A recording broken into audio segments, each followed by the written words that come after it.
En Marquina Xemein, no todo el mundo se dedicó a la cesta punta profesional, aunque sí en grandes cantidades. Hubo otra gente que se dedicó a la docencia.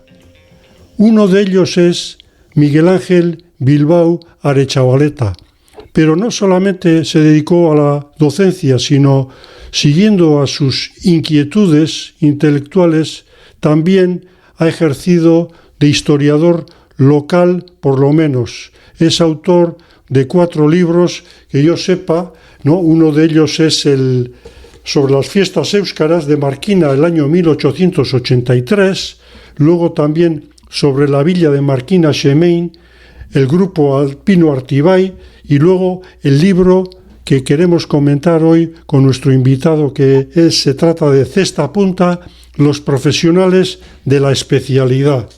Este libro, para mí, yo le tengo un especial cariño. A lo largo de mi trayectoria, pues he coleccionado bastantes libros, pero si a alguien le tengo, insisto, y valga la redundancia, cariño, es a este libro por doble motivo, porque el haberlo recopilado tiene un enorme mérito, es un reto, un desafío para su autor, y también porque recopilando los pelotaris profesionales que ha habido en la cesta punta, cerca de 3.500, el autor nos corregirá si no es así, les ha rescatado del olvido. Si no llega a ser por la labor de este hombre, no tendríamos conocimiento de que hubieran existido. Miguel Ángel Bilbao, ongi etorri a Chic Chac, ¿cómo estás? Muy bien, y veo que tú también. Miguel Ángel, ya te digo, tienes un mérito bárbaro, pero siempre me he preguntado, este hombre, ¿de dónde le vino esa cosa de, bueno, pues voy a empezar a hacer esa labor de hormiga, mirando en yo no sé en qué, basándote en qué fuentes? Cuéntanos un poquito, por qué este libro Cesta Punta, los profesionales de la especialidad, que lo tengo aquí, y es un tocho, un auténtico tocho, pero es una verdadera maravilla. Miguel Ángel, cuéntanos. Mira, después de ver ese libro, algunos pueden decir o pueden sospechar que soy un gran aficionado a la cesta punta. Y es verdad. Pero lo que verdaderamente me motivó para escribir el libro fue que yo, como soy un amante de mi pueblo natal, de Marquina, y veía que la cesta punta era un gran patrimonio deportivo, al menos para nuestra población, era una pérdida irreparable que se cerraran los frontones de cesta punta profesionales, que desapareciera poco a poco esa especialidad del juego de pelota, y que de aquí a 25 o 30 años la siguiente generación llegara a preguntarnos en Marquina qué era eso de la cesta punta. ¿Han oído hablar a algún compañero de que su abuelo o bisabuelo jugaba cesta punta? ¿Qué es eso? ¿Qué juego es? ¿Cómo se jugaba? Pensaba para mí, eso puede suceder. Y entonces, mínimamente, para que constara por lo menos la existencia de la cesta punta, si al cerrarse los frontones americanos llegara a desaparecer la cesta punta como deporte, pues dejar constancia de que la cesta punta había existido, de cuándo había existido, y de los marquineses que desde un principio se habían movido en torno a ese juego. Ese es el verdadero motivo por el que escribí ese libro. Hace 16 años, que fue cuando se publicó el libro, el año 2009, tan fea estaba la cosa, tan oscuro lo veías, Miguel Ángel. Yo, como he seguido la cesta desde mi nacimiento, de los años 40, pues veía que sí, verdaderamente estaba decayendo. Y como veía que los frontones, sobre todo los americanos, ya estaban cerrando y ya quedaban pues 2 o 3 nada más, y ellos también bastante mal, pues llegué a pensar que sí, que la cesta, si motivaba a los chavales a jugar a cesta punta, era el afán, la ilusión de poder salir al extranjero, sobre todo a los Estados Unidos, de ganar en aquella época en dólares, que suponía unos ingresos para sus familias muy aceptables y que podía llegar a desaparecer. O sea, en 20 años, en 30 años, la cesta punta pues desapareciera. Habría quizás algunos chicos que jugaran a cesta por pura afición, pero contados. Y bueno, decides comenzar esa, vamos a llamarle, aventura de escribir el libro. ¿Y cuál fue el primer paso? ¿Qué se hace en estos casos? Bueno, yo soy un aficionado a la historia y realmente no sé por dónde habrá que empezar, pero yo me planteé, como conocía Marquina, los portales de Marquina, las viviendas que había en cada portal, porque estoy hablando pues de hace ya una partida de años. Entonces empecé a meterme en una calle, pero desde mi misma casa, o sea, con un pliego en blanco, pues plantearme en la calle Oquerra, en el portal número 2, quiénes vivían. Pues fulano, mira, estos tenían un hijo que jugaba a cesta punta, y apuntaba. Y de esa forma fui haciendo un listado de los pelotaris que yo recordaba que habían estado jugando, habían jugado, estaban en activo, y de esa manera pues empecé a hacer una lista, porque mis principios fueron mucho más limitados. Yo pretendía hacer una lista de los pelotaris que en Marquina se habían dedicado a la cesta punta. Entonces, a medida que iba recopilando los nombres de los marquineses puntistas, iba marginando al resto de pelotaris. Entonces, a medida que avanzaba, y lo que pretendía era, de cada uno de esos pelotaris, escribir su nombre y 2 apellidos, si es que podía, dónde había nacido, la fecha de nacimiento, si jugaban de delanteros o zagueros, dónde habían debutado, cuándo y en qué frontón,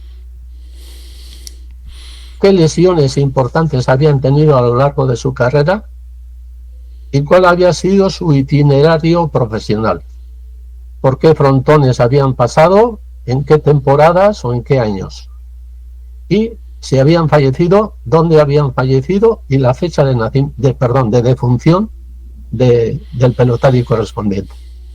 Entonces, mi pretensión fue esa, pero a medida que iba marginando al resto de pelotaris, me dio pena y dije, voy a recoger todos los que pueda.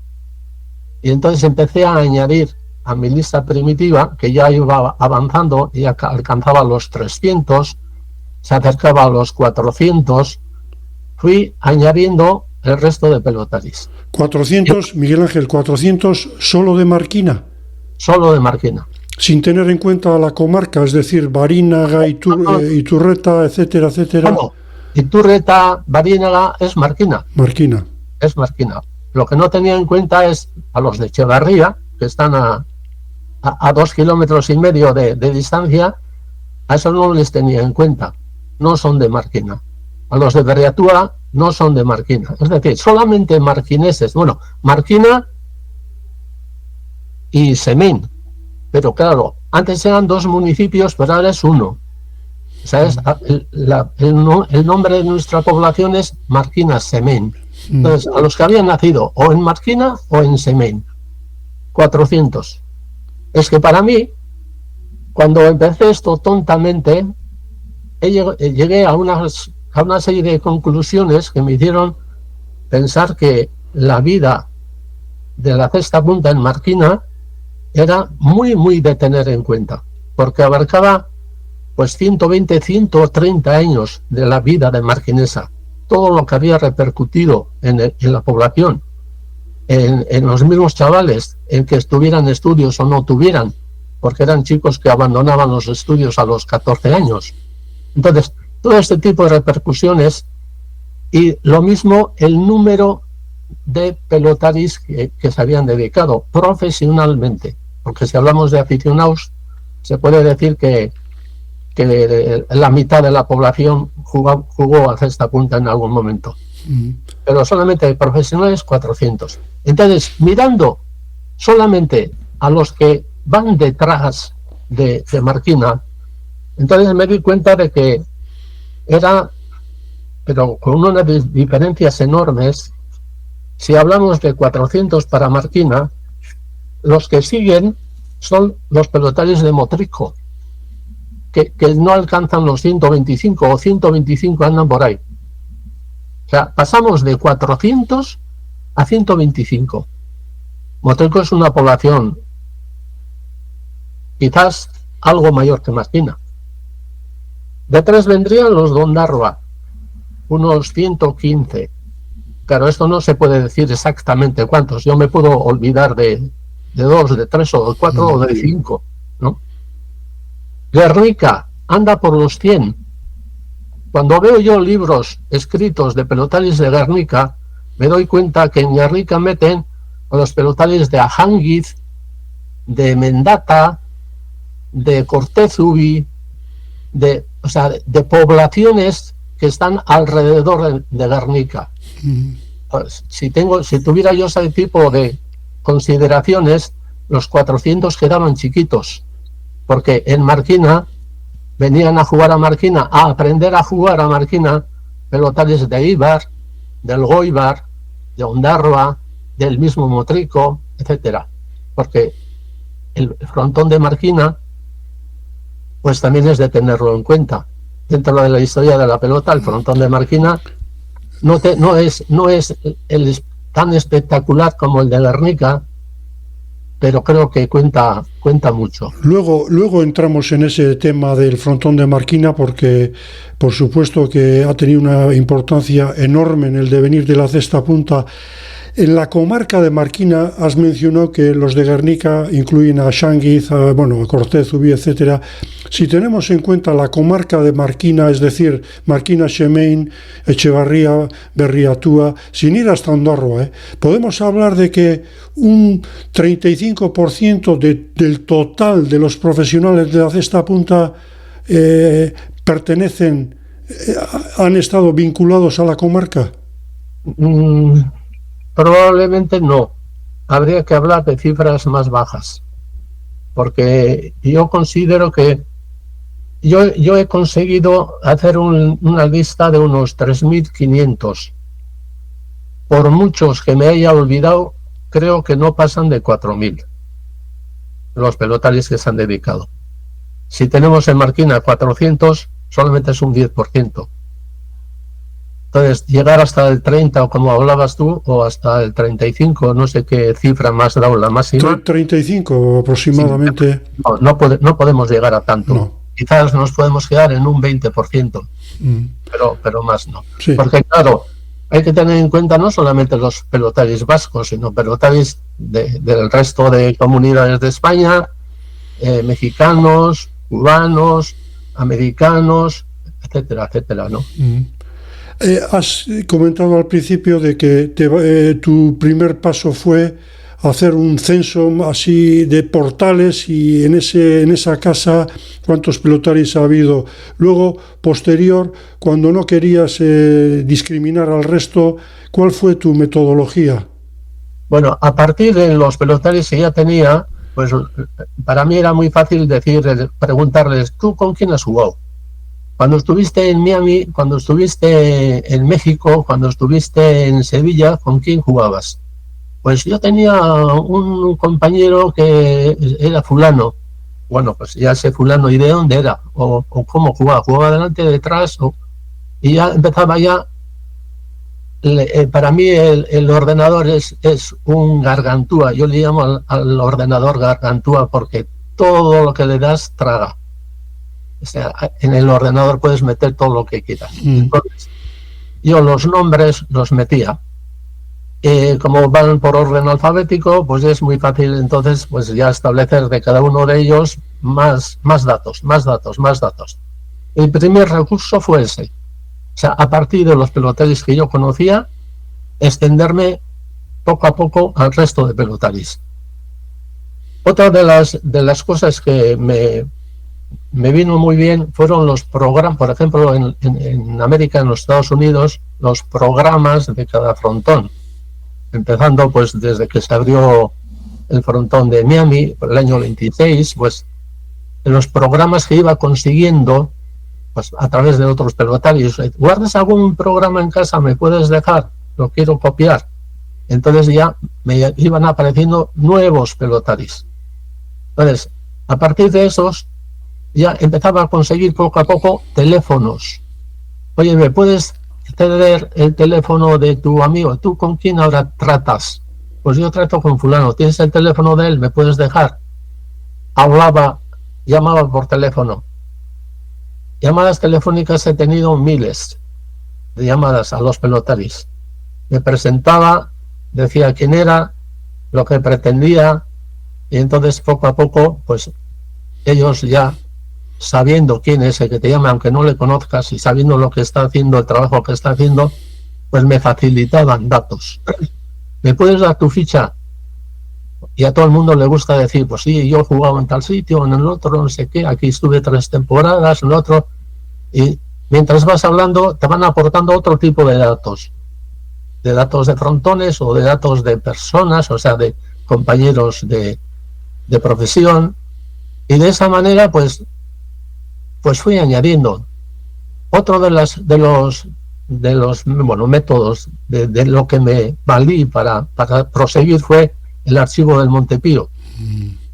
A través del archivo del Montepío, pues pude alcanzar nuevos nombres, nuevos profesionales, sobre todo de los primeros, de las primeras épocas, porque claro, a partir de los años 60, pues es muy fácil empezar a conocer a los que se han dedicado a cesta punta, pero antes del año 60, antes del año 40, los que jugaban, porque la cesta punta se está jugando desde 1890.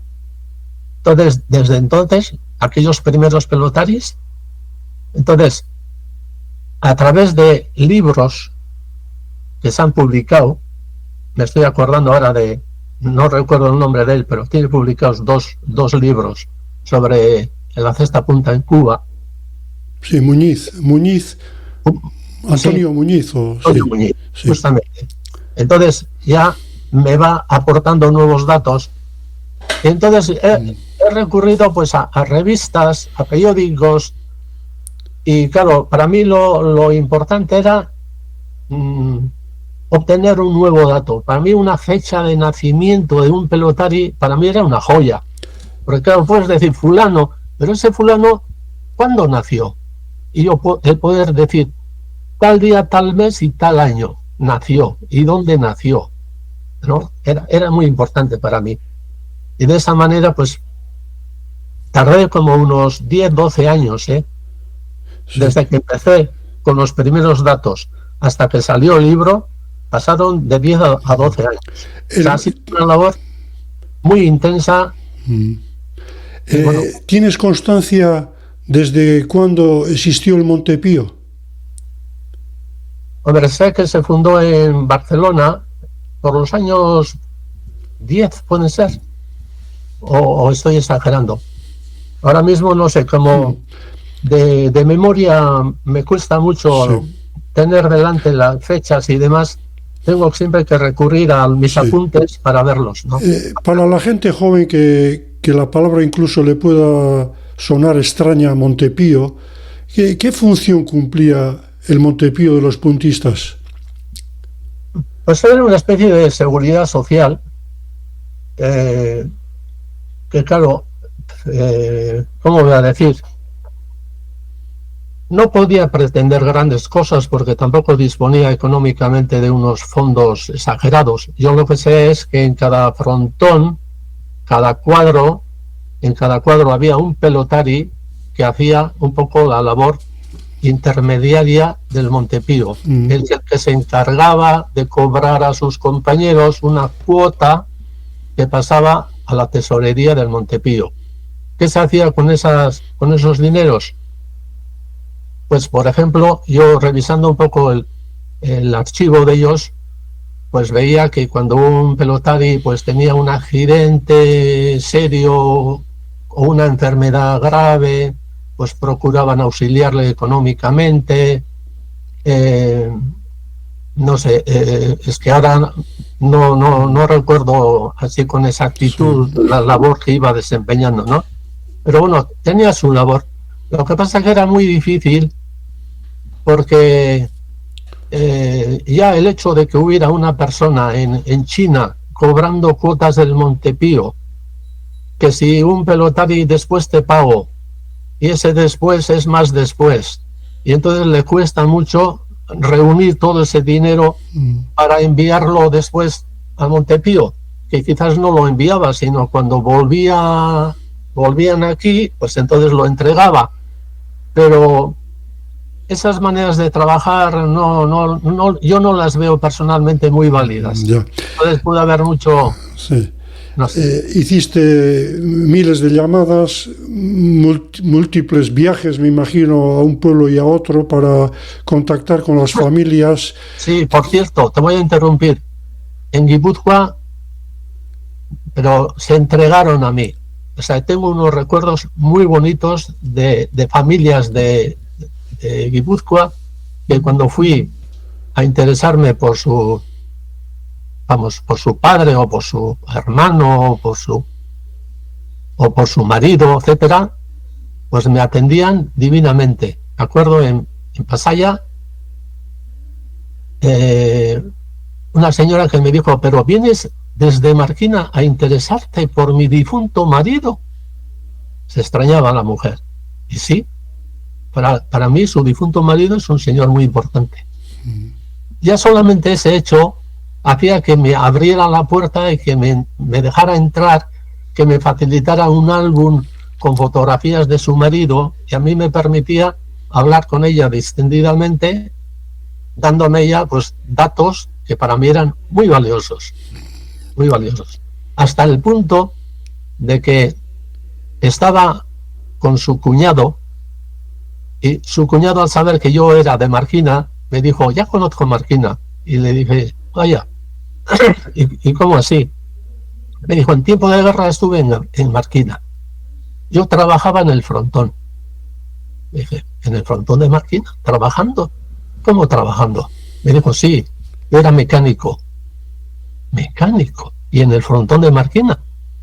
Y me dice: sí, porque el frontón de Marquina era una especie de garaje para todos estos vehículos motorizados, pues para hacer sus reparaciones, para que sirvieran de guarda. O sea, y fue entonces cuando supe que efectivamente Marquina había cumplido durante el frontón de Marquina durante la guerra esa misión.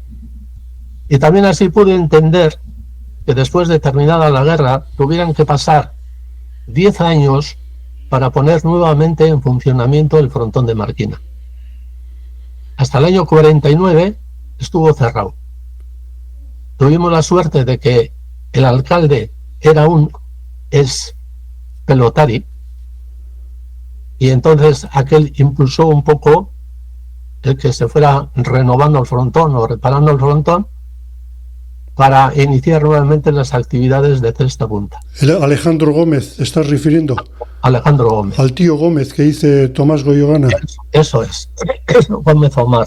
Miguel Ángel, esa familia de Pasaya, ¿recuerdas qué pelotari? Sí, pero a ver. ¿Trecet puede ser? No. Bueno, no tiene importancia. No. No tiene importancia. Ya, igual me viene después. ¿Sabes? Tengo un problema, yo no sé si es de la edad o de qué es, los nombres propios se me atascan, se me bloquean. Y quiero decir un nombre, lo mismo puede ser de una persona, de una ciudad. Sí. Se me atasca y no me sale. Y después al de un rato mañana digo, me cago en la mar. Sí. Palabra era. Eso nos pasa a todos, la memoria corta y la memoria a largo plazo. Miguel Ángel, ¿te encontraste con álbumes, fotografías, algún descubrimiento que digas, vaya tesoro? Pues no de antes, porque de antes ya a través de Pelotaris de Marquina ya los había visto. Por ejemplo, puedes decir fotografías de China. Bueno, para mí las fotografías de China no eran tan importantes porque las tenía al alcance de la mano.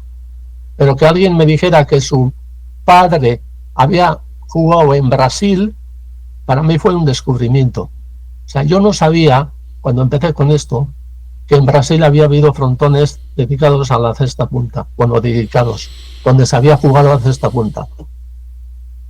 Hasta que en Andoain, hablando con uno, pues me dice, ven aquí, podemos hablar y demás. Y para mí Andoain entonces era como decirme, pues no sé, Málaga. O sea, me parecía lejísimos, Andoain. Pensaba para mí, joder, ¿y cómo se va a Andoain? Pero hablando, me dices que mi padre jugó en Brasil y mi abuelo también. Concho. Dije, claro que voy. Y me presenté en Andoain y me llevó su hermana hasta el caserío donde vivía él, y allí pues me enseñó pues fotos de su padre y demás. Y claro, ya me metí yo por otros medios, internet y demás, a saber cosas de Brasil. Y claro que había habido frontones en Brasil, pues como una docena de frontones repartidos en 3 ciudades. Esta familia de Andoain, los Chitíbar, me imagino que son. Exactamente. Los Chitíbar. Y de hecho, el patriarca de la dinastía, si no me confundo, y tú lo sabrás porque has escrito el libro sobre las fiestas éuskaras en Marquina, en 1883, el Chitíbar que juega con Vega, ¿es ese Chitíbar de Andoain? No lo sé. Sé que son guipuzcoanos. Sí. El Vega sé que era de Donosti. Y ese Chitíbar, pues quizás pueda ser por las fechas. Por las fechas tiene que ser el originario, que sepamos de los Pelotaris, del más antiguo de los Chitíbar, porque probablemente sería. Al final creo que han sido 4 generaciones de puntistas los Chitíbar, ¿eh? Sí. Es curioso. Sí. Miguel Ángel. Perdona. Sí. Me hablabas de los álbumes. Ahora me estoy acordando. Estuve. Y todo esto ha sido en Guipúzcoa, ya te digo. O sea, he tenido más atenciones en Guipúzcoa que en el propio Vizcaya. Yo soy vizcaíno, pero los guipuzcoanos me han atendido mejor.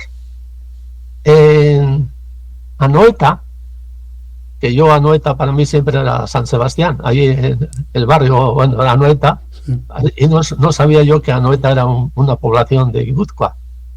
En Anoeta, otro pelotari, fui a verle, y me pasó a su casa y me sacó un álbum y me dijo, las fotos que te interesan me dices y las puedes copiar o las puedes llevar para copiar.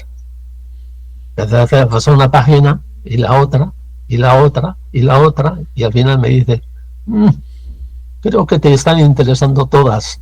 Y le digo, pues sí. Cogió el álbum, me puso encima en las manos y me dijo, llévatelo. Y le dije, pero ¿me vas a dejar el álbum que lleve a casa? Y me dice, sí. ¿Y cómo te voy a devolver? O sea, otra vez volveré yo aquí a entregarte. Y me dijo, no te preocupes. Tengo un hijo aficionado que está jugando como aficionado. Tiene partidos en Marquina. Entonces iré con ello a Marquina, te llamo por teléfono y me puedes entregar el álbum. Y efectivamente, fulano.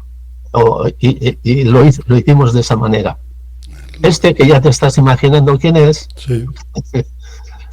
Fue exactamente el que tuvo su problema, entre comillas, de corazón en La Habana, que le dejaron sin jugar, le aconsejaron que ya no jugara más, montó allí una taberna hospedaje de los Pelotaris. El Tokiona. Exactamente. Y entonces, pues después en San Sebastián otro médico le dijo que no era tal su dolencia, y bueno, Pues en casa de él me dejó el álbum y tenía por un álbum con unas fotos preciosas. Este Martín Odriozola, que es el que sobre el que hablas, tiene una historia de película que en su día yo la recogí mejor dicho, un periodista le entrevistó en euskera, yo la traduje al castellano y está en mi blog, porque tiene, al margen de el tema de la pelota, tiene unas historias de película con los rebeldes, en la época de Castro, etcétera, etcétera. Bueno, pero no nos vamos a meter en ese punto. Miguel Ángel, ¿tuviste algún momento en esos 10, 12 años que tardaste en terminar el libro, algún momento que dices, bueno, lo dejo, echo la toalla porque esto es mucho trabajo, mi mujer está hasta el gorro de las llamadas de teléfono y los viajes? ¿Qué va? Yo creo que al revés. Yo creo que a medida que avanzaba, a medida que alcanzaba un volumen mayor, mi interés por los conocimientos de Cesta Punta aumentaban. Porque claro, todo este quehacer me ha llevado a saber muchísimas cosas de la historia de la Cesta Punta. No solamente lo que es el juego en sí, sino de los viajes, de las maneras de vivir en otros países, de los problemas que han tenido particularmente algunos pelotaris en algunos lugares, etcétera, etcétera. O sea, muchísimas cosas. Y entonces, a medida que avanzaba en mi labor, pues cada vez me animaba más. Lo que pasa es que alcanzó ya un volumen tal y que cada día salía algo nuevo, que entonces dije yo, esto no puedo terminar. No lo puedo terminar, porque no sé dónde está el fin. ¿Cuál es el fin? Si cada día me está saliendo un nuevo dato, una nueva aportación, y entonces ya decidí el año 2009, como bien has apuntado antes, decir, bueno, lo cierro aquí y esto puede servir de base, por lo menos, para que otro animoso del tema, pues lo pueda continuar. Porque lo que hizo en falta en esta historia es hacer una historia, un análisis sociológico, mejor dicho, del mundo de la pelota. Es decir, tener en cuenta a la edad a la que salían los pelotaris a jugar. O sea, con un desconocimiento total de la vida. Con una preparación, una formación educativa muy, muy, muy pobre. Los viajes que algunos tuvieron que hacer, ¿qué medios de locomoción utilizaron? ¿A dónde fueron a parar? ¿Cómo se relacionaban con los naturales del país? Si se relacionaban. ¿Cómo es el tema de los matrimonios? ¿Se casaban con nativas de los lugares a donde iban o llevaban a las mujeres del País Vasco? Las llevaban con ellos, las dejaban aquí. Los hijos, ¿cómo intercedía él, el varón, en la educación de su hijo, dejando a su mujer y a su familia atrás? Ahí hay una serie de cuestiones para analizar, para profundizar, que resultarían interesantísimas para uno que está estudiando una carrera de sociología, por ejemplo, hacer un tesis de fin de carrera o lo que sea. Estaría fabuloso, muy bien. Completamente de acuerdo, Miguel Ángel. Yo cuando nada más tener en mis manos este libro tuyo, La Cesta Punta, los profesionales de la especialidad, y empezar a leer y lo releo y de vez en cuando lo abro y miro historias, fulano, mengano, sobre todo los pelotaris antiguos, ¿no?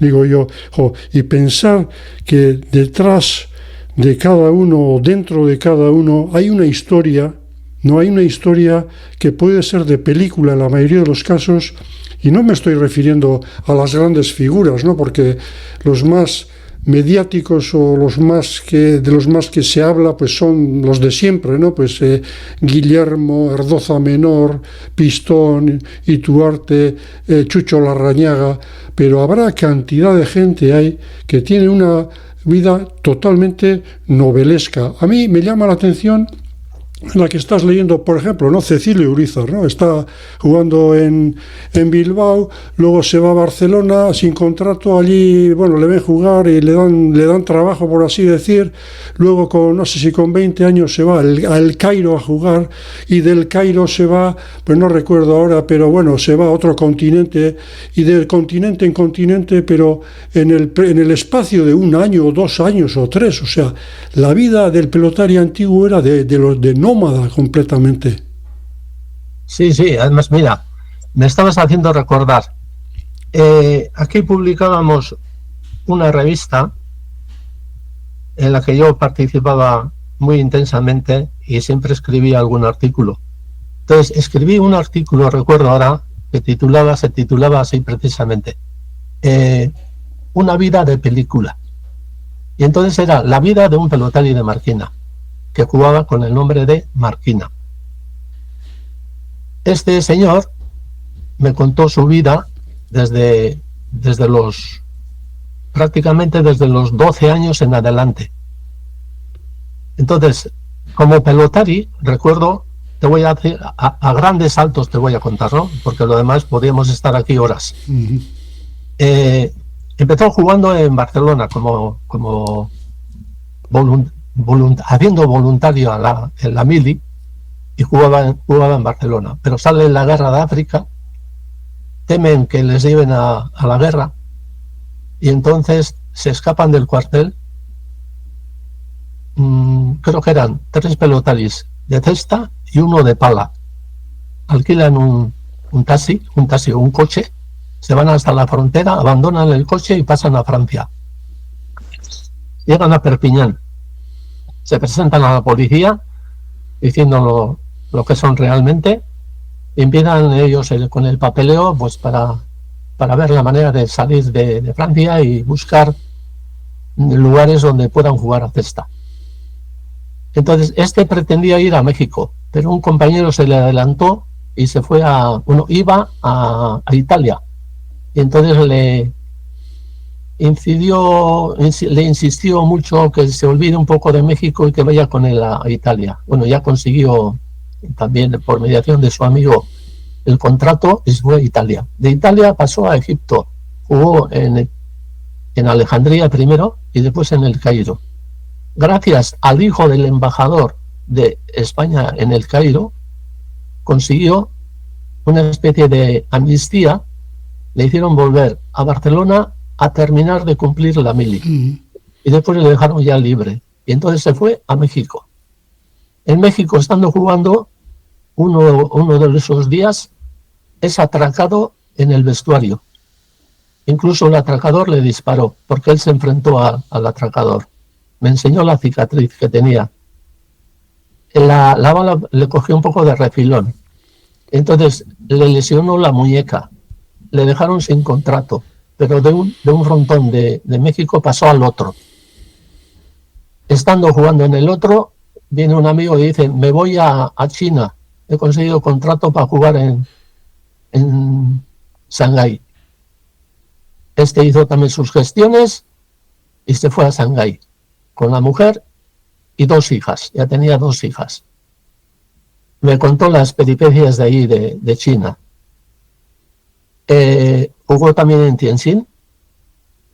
Con la guerra y demás se cerraron los frontones. Bueno, pasó a Manila. Estuvo, creo que 1 temporada en Manila y volvió allá a Marquina. Volvió a Marquina y cogió la intendencia del Urumea, en Donostia. Me contó los problemas que tuvo en la gerencia con sus antiguos compañeros de juego, que esa es otra, porque la labor de los intendentes siempre son los malos de la película, pero hay que ponerse en su papel, haciendo de intermediario entre los jefes, entre los gerentes, entre los dueños de frontón y el resto de pelotaris, y que el resto de pelotaris le respeten cuando el año anterior eran compañeros y vivían juntos y jugaban juntos. Eso se las trae. Bueno, el caso es que ya terminó la temporada, lo dejó y después ya tenía sus 55 años, trabajó todavía hasta los 65 en una fundición después de haber estado por recorriendo el mundo. Y finalmente yo cuando hablé con él, pues el señor tenía ya 82 años y una verdadera vida de película. Y no quiero dejar esto. Vosotros, los pelotaris, no me refiero a ti, sino a los de tu profesión, habéis sido testigos de grandes acontecimientos mundiales, pero de grandes. En la Segunda Guerra Mundial, la entrada de los americanos en Manila, las dificultades que tuvieron con el régimen militar nipón. Que recuerdo yo, 2 pelotaris murieron por balas de los japoneses. Estaban ahí. Los pelotaris estaban ahí. En el tiempo de Pancho Villa y demás, de la Revolución Mexicana, había esto de aquí, los caldunes jugando en los frontones mexicanos. No es que estuvieran metidos en la guerra o en la revolución, pero estaban allí y presenciaban las cosas y escuchaban lo que estaba ocurriendo. Cuando entró Fidel Castro a La Habana, ahí estaban los pelotaris. Y encima tuvieron que alternar un poco con el régimen castrista porque entraron en el año 59 y el frontón no se cerró hasta el 62, creo que fue. O sea, 2-3 años que estuvieron allí. O sea, y vieron la entrada de los castristas en La Habana. Son testigos. Entonces, y otra cosa para mí muy interesante. Cuando los europeos tenían grandes dificultades para entrar en China, yo me acuerdo que entre el año 30 y 35, había como una docena de marquineses en China jugando a cesta punta. Y uno de ellos le nombraron jefe de la falange en China, Ibarrolaza. Sí, Marquinés. Sí.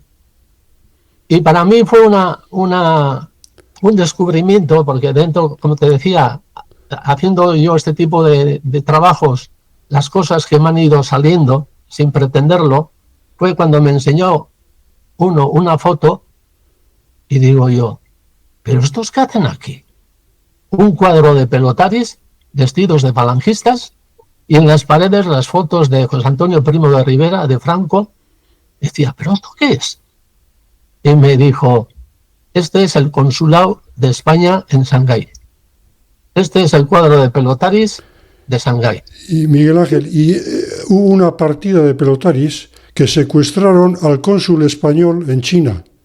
La historia está recogida documentalmente, no son historias contadas por los pelotaris, sino tesis doctoral sobre la falange en China en concreto, ¿no? Y ahí hubo, sería largo de contar, pero hubo una guerra dentro de la falange, dos facciones, Jáuregui, el empresario, se decantó por una de ellas y es una historia un poquito... Tengo leída. Sí. Tengo leída porque cuando descubrí aquello dije, tengo que profundizar un poco este conocimiento. Me metí en internet y conseguí un artículo al menos, que hablaba de la falange en el Oriente. En el Oriente, sí. Celestino Rodao, creo, Rodao es el historiador, sí. Y empecé a leer y demás, y ya metí a los pelotaris y demás, y cómo contribuían con unos dineros pues para comprar cigarrillos y no sé cuántos para mandar al bando nacional y no sé qué. Y es un mundo, hasta esta punta pero es impensable, ¿no? Las cosas que he descubierto ahí. Sí. Miguel Ángel, la cantidad de apodos que han tenido los pelotaris. Sí. ¿A qué se debe? No sé, yo creo que en otras profesiones también hay apodos, pero al nivel de la cesta punta no he conocido. O sea, habrá futbolistas que tienen apodos. ciclistas que tienen apodos, pero en el volumen que aparecen en la cesta punta, ¿qué va? Y claro, y dices, y bueno, ¿pero por qué le ponen? Pues a algunos les ponían pues por sus características físicas. Al pequeño igual le llaman grandullón, o al alto le llaman muñequito, o lo que sea, ¿no? O al narigudo le llaman chato, o al revés, no sé. Sí. Otras, pues por sus posturas en el juego. Que sí, otras, pues por... Es que escribí un artículo también en esa revista que te digo, sobre los apodos, los motes de los puntistas, y los iba agrupando yo, me acuerdo, por animales, por, no sé, por distintas categorías diferentes, porque coincidían, porque si coges los animales, te encuentras con un zoológico igual, Sí. con los pelotaris. O sea, pueden aparecer 20 pelotaris con nombres de animales. Sí. Sobre todo los antiguos, es curioso. Tal vez puede ser porque los cronistas de la época, que ha habido verdaderas plumas maestras escribiendo sobre Jai Alai, como Eladio Secades, ¿no? Uno de ellos, un auténtico fenómeno, que en su tiempo debía ser una eminencia en el mundo del béisbol en Cuba, Eladio Secades, y también escribía sobre Jai Alai. Claro, y hubo varios cronistas, Jeff Losada, etcétera, etcétera, Horacio Arqueta. Era gente, pues eso, igual que por el estilo de literatura o de periodismo que hacían, que era muy dado al apodo, puede ser para hacerlo más bonito, ¿no? Más... Mira, puede ser, sobre todo me he fijado en los cronistas cubanos, mexicanos también, pero sobre todo cubanos. Fíjate si ponen apodos que hasta a los frontones les han puesto. A los frontones.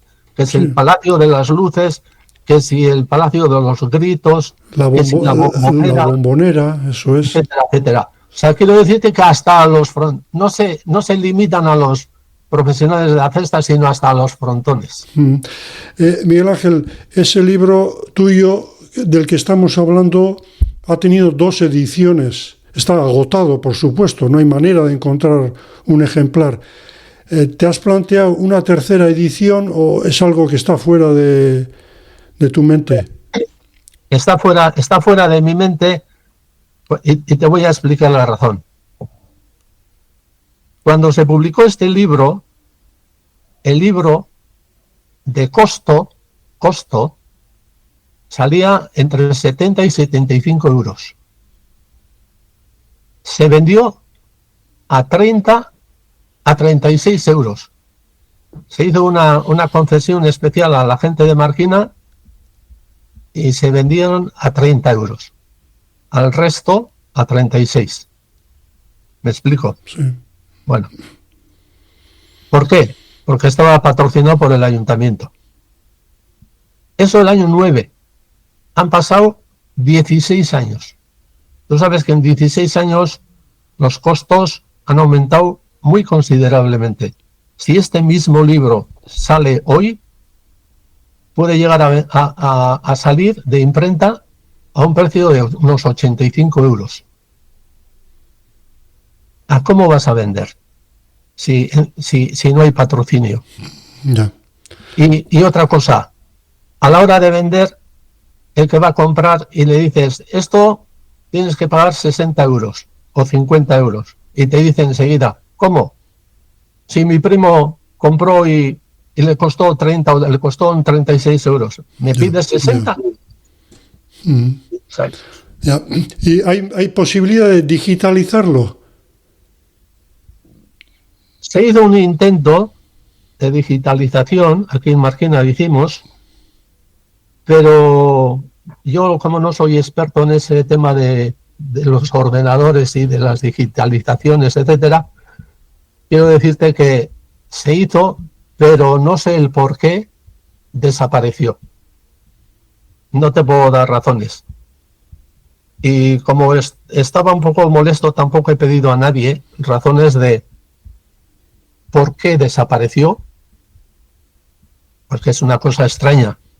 En los links del Ayuntamiento de Marquina había un link que podías acceder a al frontón y podías acceder al libro este con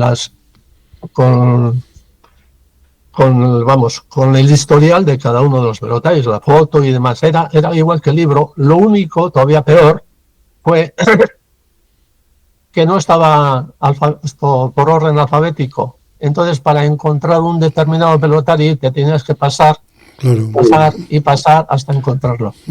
¿Has tenido mucho feedback? ¿La gente te ha agradecido? ¿Te has sentido valorado? La verdad es que no. Contadas personas me han agradecido, contadas personas. Tampoco me ha importado, no sé cómo decirte. Yo hice una labor de la que quedé muy satisfecho. Entiendo que hay errores, incluso para que la gente también sepa, cuando vas a acceder al dato de alguna persona, en una revista igual te encuentras que nació el 30 de enero de 1935 y en otro periódico, en otra revista, aparece la fecha de nacimiento de ese mismo pelotari con otra fecha. O incluso vas al archivo del Montevideo y aparece la ficha de él con otra fecha. Es decir, tienes que adoptar una. Sabes que igual estás metiendo la pata, pero alguna hay que poner. Entonces, no sé cómo decirte. Como quien dice eso, otras muchas cosas. O sea, dos fuentes documentales hablándote de la misma persona que no te coinciden exactamente en algunos datos. Entonces, ¿Qué ha supuesto, Miguel Ángel, qué ha supuesto la influencia de los puntistas en Marquina? Al comienzo has hablado, pues eso, de que la economía, en fin, que sociológicamente has dado a entender que la influencia ha sido notable, claro, por la cantidad de ellos que han salido y a través de décadas y décadas. A nivel económico, la salida laboral ya la has comentado, ¿no? Gente joven que tenía muy pocas opciones en su día, moda, hábitos de consumo. Me imagino que la influencia habrá sido porque yo tengo oído a la gente mayor de Villabona que en su día los puntistas que venían introdujeron el aperitivo, el martini. Se empezó a tomar martini y bebidas de esas porque los pelotaris lo demandaban. Sí, esas cosas son reales. Y en el mismo Marquina, pues, se veía a los pelotaris los mediodías, sobre todo cuando a las horas de comer, salíamos igual de comer y todavía estaba el pelotari tomándose un trago largo, pues en el toldope de aquel tiempo de Marquina. O sea, esas cosas sí. Respecto a lo que apuntabas anteriormente, para Marquina, hombre, la cesta punta ha sido algo muy a tener en cuenta. Un chico que a los 14 años abandona la escuela, sale ya de la escuela, hace los estudios primarios y ya está. Se va a jugar, hace la campaña americana, vuelve a casa con sus ahorros. Estamos hablando no de la posguerra, pero sí de los años 50. Era un suplemento muy a tener en cuenta para las familias de Marquina, porque no son 1 y 2 y 3 las familias de Marquina que tienen hijos en la pelota, sino son cientos o decenas, por lo menos, de familias. Entonces, ese era un suplemento muy a tener en cuenta. Porque, claro, por ejemplo, otro dato que ayuda a entender esto es que en una población que entonces Marquina podía tener unos 3.500 habitantes, había 5 bancos. Que se dice pronto, ¿eh? 5 entidades bancarias en un municipio de 3.500 habitantes. ¿Eso dónde se ha conocido? ¿Y eso qué enseña? Que a Marquina llegaba mucho dinero, sobre todo procedente de la pelota. Entonces, aquí teníamos el hispanoamericano, el Banco Central, la Caja de Ahorros Municipal de Bilbao, la Caja de Ahorros Vizcaína, el Banco Bilbao. Entonces estaban a la vez, en Marquina, cada uno tenía su sucursal. Hay tal vez la cantidad de sagas o dinastías de pelotaris que ha habido, y me viene a la cabeza los Muguerza, Goitias, una verdadera tela de araña. Esa endogamia que ha habido, ¿no? Puede ser debido a eso, que era una salida laboral, se generaba economía, un proyecto de vida, y eso pues se transmitía dentro de la familia o incluso en el ámbito vecinal. Y yo me acuerdo cuando yo era chaval, nosotros no teníamos más que fútbol, pelota y ciclismo. El ciclismo, la bici costaba tenerla, incluso para ser aficionado al ciclismo. El fútbol, pues como profesional, yo me acuerdo una anécdota mía, te voy a contar. Chino Bengoa estuvo jugando en sus primeros años en el frontón Balear, en Palma de Mallorca. Chino jugaba muy bonitamente al fútbol. Tuvo ocasión de fichar por, creo que era el Atlético Baleares. No sé si jugaba en tercera división o algo así. Y le escribió una carta al maestro nacional, donde estudiábamos, pidiéndole consejo. ¿Fútbol o pelota? Y el maestro le aconsejó que cogiera pelota. Porque salir una figura del fútbol era mucho más complicado que de la pelota. Y mira, yo no sé si acertó o no acertó Chino, pero hay que decir que ha sido un muy bonito pelotari puntista. ¿El pelotari en Marquina ha sido profeta en su tierra?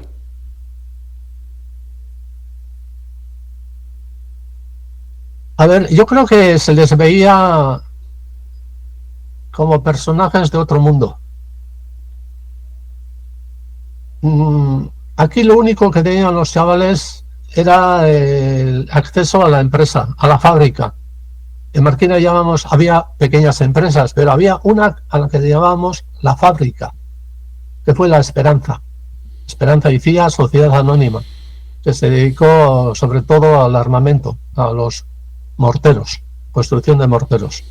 Entonces era la salida más natural de toda la juventud marquinesa. Entonces los chavales, pues a los 14, 15 años, muchos pues iban a la escuela de aprendices para después meterse en la empresa, etcétera. Y para los chicos a esas edades, muy de adolescencia todavía, pues la esperanza de poder salir al extranjero, a poder tener coche propio, a poder vivir aventuras, pues era un aliciente enorme. Entonces, mayormente, y es más, como decía, porque ya le leí, bueno, le escuché a Tomás el día pasado, ya a la escuela ya estaban con la cesta preparada. La cesta y la pelota o lo que necesitaban para jugar. Y recreo media hora, sí. Todo correr al frontón, a jugar allí al frontón. Entonces, no perdía ni un minuto. Y era tal el atractivo de la cesta punta que incluso gente, pues hijos de maestros, ¿no? Por ejemplo, me viene a la mente Salvador Arriola, y aun y todo, no se supone que el docente o le tiene que decir, bueno, pues estudia una carrera, no fórmate, y sin embargo también acudían a la llamada de la cesta. La imagen, tú que no te dedicaste, bueno, no sé si practicaste en tu niñez, si cogiste la cesta, y me imagino que sí, ¿no? No creo que pasé del tercer ensayo, pero sí, me puse la cesta e intenté llegar al frontis. Y el pueblo llano, el pueblo que no se dedicó y les veía venir, ¿qué imagen tenía de los pelotarios? Por eso de si han sido profetas en su tierra o nadie es profeta. Joder, mía, en Marquina hemos tenido hasta hijos de guardias civiles jugando a cesta, incluso uno de ellos como profesional, que después fue intendente en el Frontón de Milán. Fíjate tú, hasta donde llegaba la cesta punta en Marquina. Entonces, se veía como una cosa natural, no sé cómo decirte, porque no era cosa exclusiva de una familia o de las familias de abolengo, que se llaman de los ricachones o de los gauchos, que los hijos jugaban a cesta, como en un tiempo se consideraba el tenis como una cosa de privilegiados, ¿no? Aquí se veía como una cosa natural la cesta punta, porque todo el mundo jugaba a cesta punta, todos los chavales jugaban a cesta punta. Después, algunos salían al extranjero, otros se quedaban aquí, por las circunstancias que fueran, ¿no? Pero era una cosa natural jugar a cesta. Y también era natural que, pues con 16 años, si no era con 14, al menos con 16, pues pudieran salir a jugar. Y luego ha sido un oficio. La cesta punta ha sido un oficio más, un oficio, ¿sí? ¿No? Pues ocurrió otro tanto con las raquetistas, ¿no? Que al final era una salida laboral, un trabajo. Los pelotaris también, en vez de dedicarnos a, yo qué sé, a la fábrica o esto, pues escogimos el oficio. Luego estaba, por supuesto, la parte deportiva, etcétera, etcétera, pero fue un modus vivendi. Sí. Miguel Ángel, antes de terminar esta entrevista, quería comentarte otro libro que tú lo has escrito y también sobre cesta punta, y no sé si te ha dado más o menos quebraderos de cabeza que el que hemos estado hablando hasta ahora, y me refiero a este libro que se titula Un pelotari vasco en La Habana, que yo lo leí de cabo a rabo. Es un libro de esos de ficción que empiezas a leerlo y lo acabas porque es ameno, es fácil de leer, y encima pues es una historia de amor entre un chico, Martín, de Barinaga, que llega a La Habana y conoce a una chica que se llama, tengo aquí apuntado, Cecilia, y si hay un enredo, pero siempre con un trasfondo de la cesta punta, que es lo que tú has intuido en ese libro de recopilación de historias, ¿no? Que podía ser incluso la vida de Marquina, pero bueno, en vez de Marquina, de un tal Martín. Sí. Miguel Ángel, ¿qué te empujó a escribir este libro? Que también te habrá costado lo tuyo, porque no es fácil que una editorial se interese por un libro sobre pelota, y en este caso, ¿por qué escribiste esto? Realmente fue un capricho personal, un capricho. Siempre tenía ilusión por escribir una novela, desde joven. Me ha gustado muchísimo la lectura y he leído pues sin parar todo lo que caía en las manos, hasta los papeles de envolver los caramelos, lo que ponía lo leía. O sea, para mí he sido ciego por la lectura y sigo igual, Entonces tenía ese caprichito personal de escribir una novela. Entonces, cuando el COVID, que nos amarraron en casa y no podíamos salir, pues pensé, coño, ahora tengo yo ocasión de intentar escribir una novela. Y entonces, además, yo no sé, los escritores me imagino que partirán de un guión prefabricado y después pues armarán ahí una telaraña con una serie de personajes y demás, y lo van extendiendo, ¿no? Hasta el final. Pues yo lo hice de otra manera. Yo empecé por un protagonista. Elegí un protagonista, y como lo más fácil para mí conocer es Marquina, pues dije, pues, pero un pelotari marquinés. El protagonista va a ser un pelotari marquinés. ¿De dónde? ¿Del casco? No, pensé, igual puedo sacar más cosas si lo llevo fuera. Entonces, del barrio de Barinaga. Sí, del barrio de Barinaga. Entonces, a través de ese personaje, pues digo, ¿qué hacían los chavales en aquella época? Jugar a cesta, hacer la mili de voluntario para no tener repercusiones después de que no te dejan salir porque todavía no has cumplido la mili, etcétera. Y entonces, pues, le llevo a Barcelona, de Barcelona vas a México, etcétera. Entonces, llego a Cuba. Yo, como he estado en Cuba, conozco La Habana, pues dije, coño, pues si tuvo aquí el caramelo, aquí se va a entender o le va a conocer a una jovencita, porque los que salen a esas edades, jovencitos, y cuando las mariposas te iluminan el cerebro cuando ves una chica guapa, y entonces le voy a hacer que se enamore de una cubanita, de una joven cubana, y entonces a partir de ahí pues fui desarrollando con un tema y realmente pues lo que has dicho es una novela de amor, pero ambientada en un tiempo real, porque la acción transcurre entre el comienzo de la guerra civil aquí en España y finaliza el año 59 con la entrada de los castristas en La Habana. Entonces, en ese periodo histórico se desarrolla la acción del entente de esta chica con este chico, de dos culturas diferentes, y entonces lo que le quiero hacer ver a la cubana es la influencia que han tenido los vascos en el desarrollo de otras naciones, como por ejemplo en Cuba. Y así como en Cuba estuvieron luchando en las armas militares vascos, pues al revés, vascos que ya estaban asentados en Cuba lucharon por la independencia del país contra las tropas de aquí. Entonces, incluso como aparece en la novela, le dice el protagonista a la chica: ¿te has fijado en los nombres de las calles que tenéis en La Habana? Pues hay un montón con nombres vascos. Y claro, para la chica eso de vasco no entendía qué eran, pero el otro ya le iba a explicar. Y le empieza a nombrar, no las calles, tal, y le dice, y al final dejo tal calle. ¿Por qué? Porque precisamente aquí hay uno de los frontones que tenéis en La Habana. Y le habla de los frontones, y le habla del carácter vasco, y le enseña cómo vivimos, y etcétera, etcétera. Y también aparecen acontecimientos reales del mundo de la cesta punta, como por ejemplo el desafío que tuvieron Fernando Orbea y Salsamendi. Sí.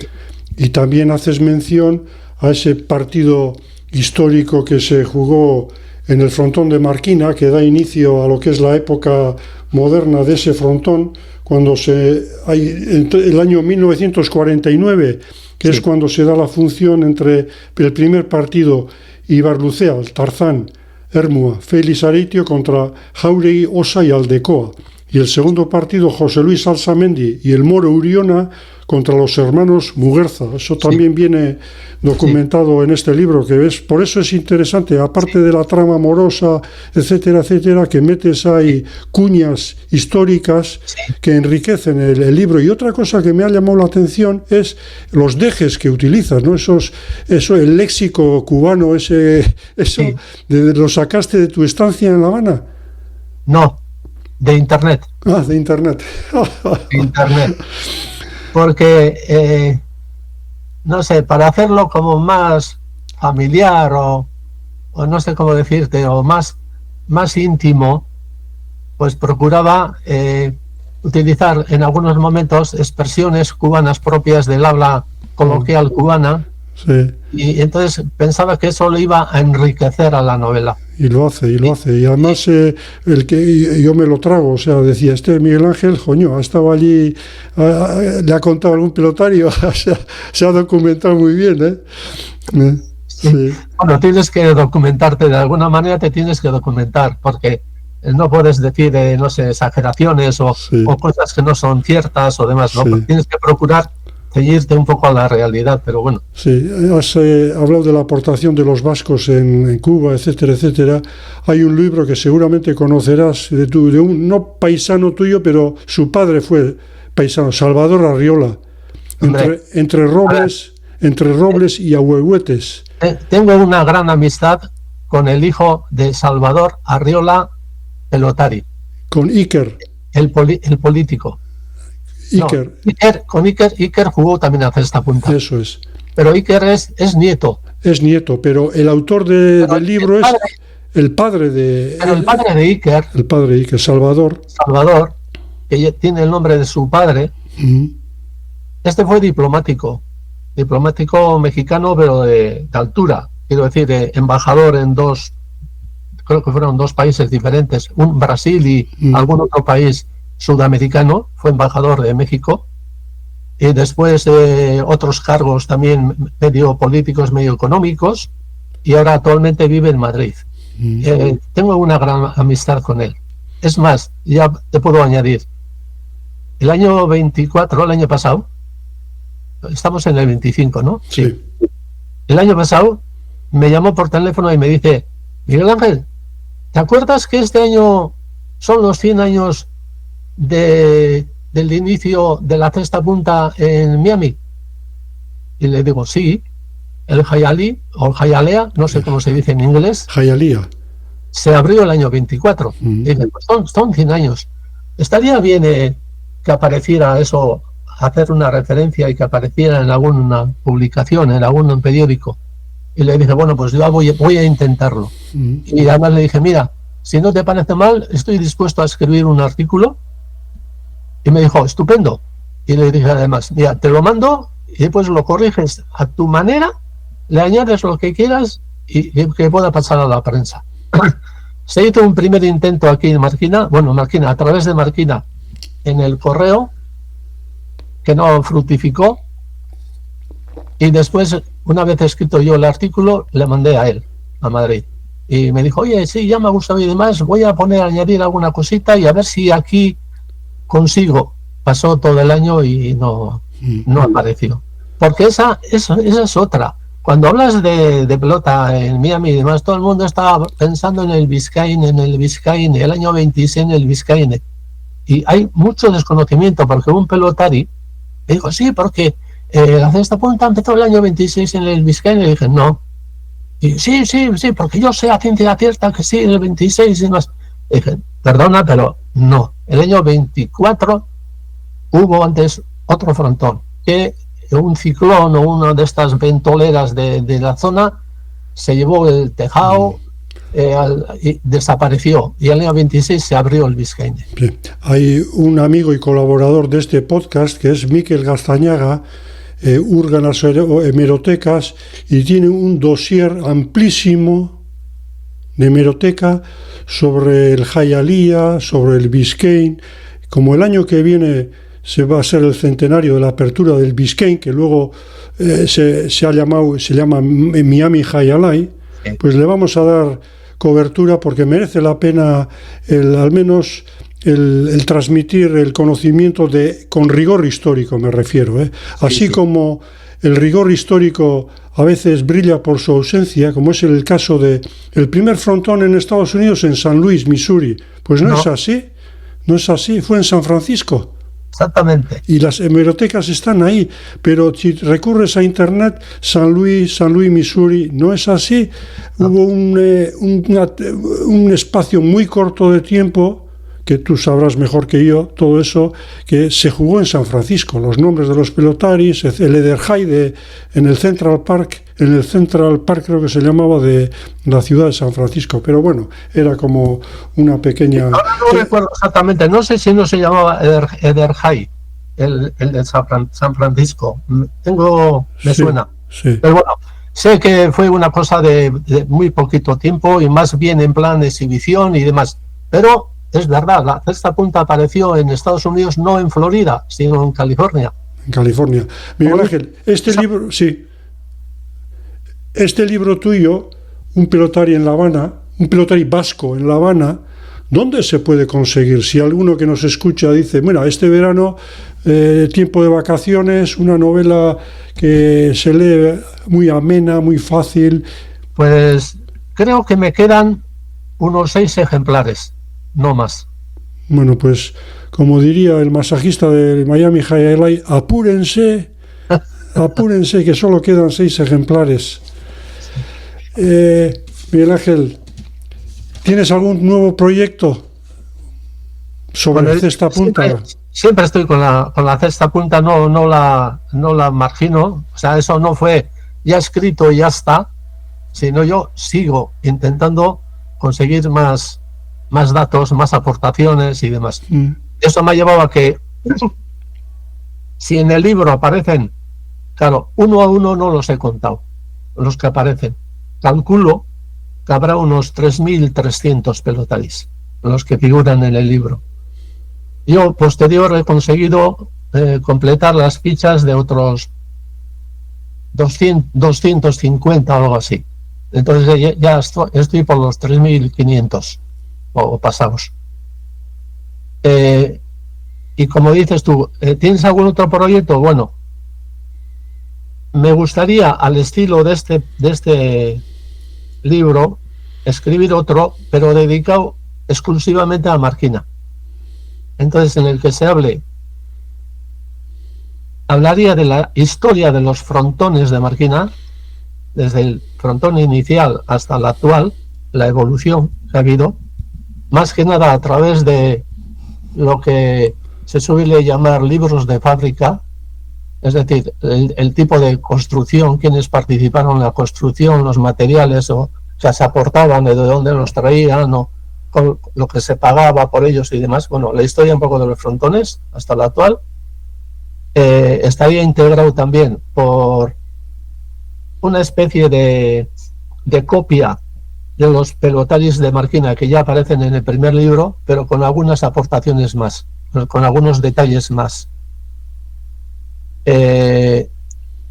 Aparecerían resultados de pelota de todos los tiempos relacionados con los pelotaris de Marquina, es decir,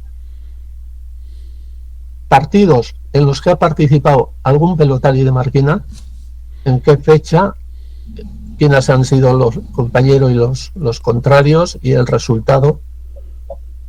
Tengo recogido de La Habana todos los resultados de La Habana en los que han participado pelotaris de Marquina. No voy a decir muchos o pocos, pero resultados de México, resultados de Barcelona, y tenía un hueco con respecto a los frontones de Marquina, Durango y Guernica. Este invierno he estado acudiendo al archivo de la Diputación de Vizcaya, a la hemeroteca del Correo, y he sacado los resultados correspondientes a pues como una docena o así de años, salteados un poco, de los años 50, 60, 70, 80. Y con todo eso, pues hay pelotaris que tienen una lista muy larga de partidos en los que han jugado, contra quienes, pongo la fecha, el frontón, los que han jugado y el resultado, incluso alguna crítica deportiva de cómo han jugado ese partido. Y terminaría con anécdotas relacionadas con los pelotaris de Marquina. Este sería un volumen al estilo de este que ya está fuera. Y te olvidas de la cantidad de intendentes que ha habido de Marquina.